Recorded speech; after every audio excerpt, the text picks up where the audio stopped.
Number 12. Determine whether or not the integral from 2 to infinity of 1 over the square root of x cubed plus 4x plus 3 dx converges. So this doesn't say evaluate it. This says determine whether or not it converges. That's a pretty big key. That's a pretty big tip that we're going to want to be using the comparison theorems. So, or comparison, I guess, maybe a better word than a theorem, comparison test. How does this work here? Well, what's the most natural thing to compare the integrand to?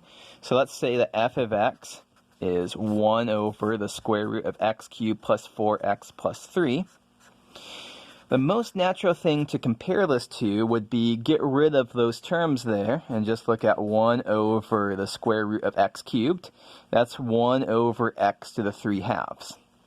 So the comparison test, what it tells us is that there's two different parts of it.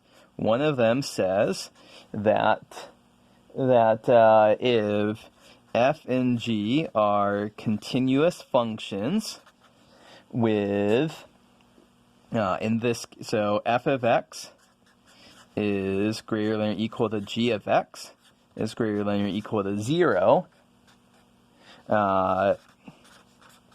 for x in, it could be 1 to infinity, 2 to infinity, so we'll just use 2 to infinity.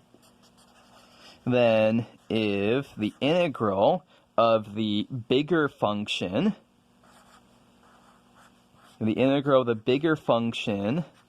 converges, then so does the integral from 2 to infinity of g of x dx. So in this case, maybe, what's going on here between f of x and g of x, which one's bigger here? The denominator here is smaller than the denominator here, so g of x is bigger than f of x.